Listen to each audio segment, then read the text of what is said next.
নমস্কার, সবার রান্নাঘরে সবাইকে স্বাগত। আমি আজকে একটা বাটার রেসিপি করব, কচু বাটা, একটু অন্যভাবে। প্রথমে আমি এই জন্য দিয়ে দিচ্ছি প্যানে সরষের তেল গরম করে রেখেছি। দিয়ে দিচ্ছি আমি কয়েক কোয়া রসুন এবং কাঁচা লঙ্কা।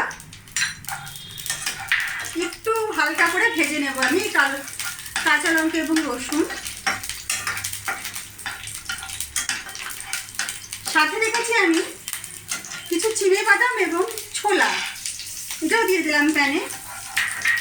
এবার কাঁচা লঙ্কা, রসুন, ছোলা, চিনেবাদাম সবটা আবার একটু ভালো করে ভেজে নিচ্ছি। একটু হালকা নাড়াচাড়া করব, খুব বেশি লাল করে কিন্তু ভাজবো না এটাকে আমি।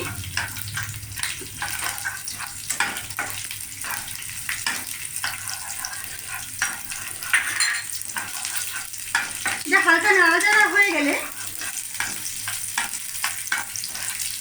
আমি দিয়ে দিচ্ছি, এর মধ্যে আমি রেখেছি কালো জিরে, সাদা তিল, সাদা সর্ষে এবং কালো সর্ষে। কালো সর্ষে দিয়েছি হাফ চামচ, কালো জিরে হাফ চামচ এবং সাদা তিল আর সাদা সর্ষে 1 চামচ করে। গ্যাসটা কিন্তু আমি একদম কম আঁচে রেখেছি, কম আঁচে দিয়ে এটাকে ভাজবেন।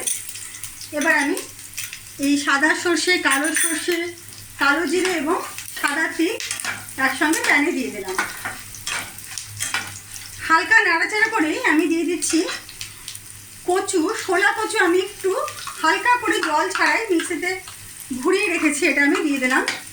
এবারও সবটা আবার একটু ভালো করে মিশিয়ে নিচ্ছি।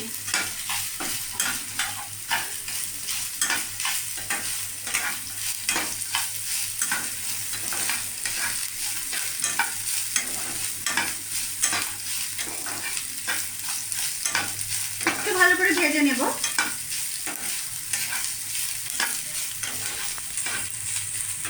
এই পর্যায়ে আমি লবণ চিনিটাও দিয়ে দিচ্ছি আন্দাজ মতো।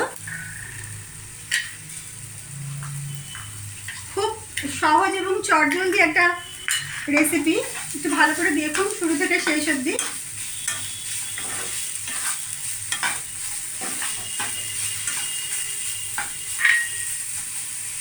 সামান্য একটু আমি জল দিলাম। এই পর্যায়ে যদি চাপা দিয়ে আপনারা একটু রাখতে পারেন।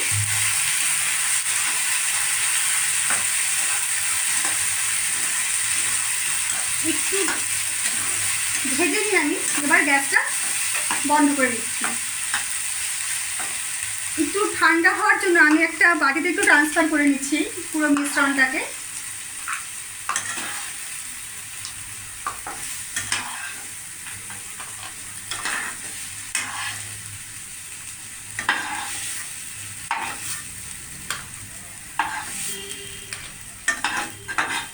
একদম অন্যরকমভাবে, কচু বাটা নিশ্চয়ই আপনারা খেয়েছেন, কিন্তু একটু অন্যরকমভাবে আমি এটা তৈরি করার চেষ্টা করছি। আমি একটু ঠান্ডা করে নিচ্ছি এটাকে।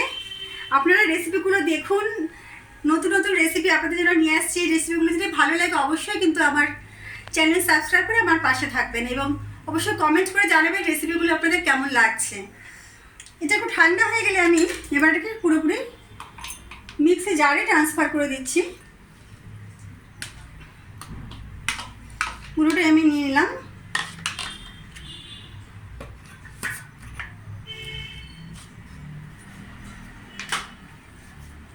মিক্সিতে এবার একটু এটাকে আমি ঘুরিয়ে নিচ্ছি।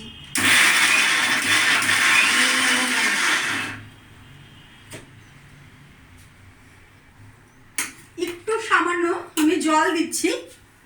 একবার প্রথমে কিন্তু এমনি একটু ঘুরিয়ে নেবেন, ঘুরিয়ে নেওয়ার পরে অল্প একটু জল অ্যাড করে, নাহলে কিন্তু পেস্টটা ভালো হবে না। একটু মিক্স করে নিচ্ছি এটাকে।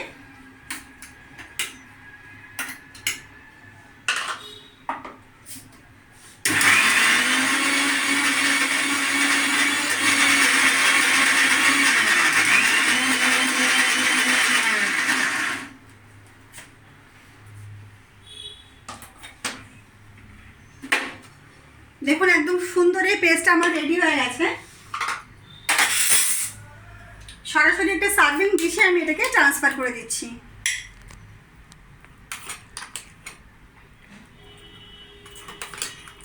গরম ভাতের সঙ্গে খুব ভালো লাগবে এই রেসিপিটা, আপনারা বাড়িতে বানান। এইভাবে কচু বাটা একবার বাড়িতে বানিয়ে দেখুন, অবশ্যই কিন্তু সবার ভালো লাগবে। নতুন রাঁধুনি চলে আসবে সোমা রান্নাঘরে।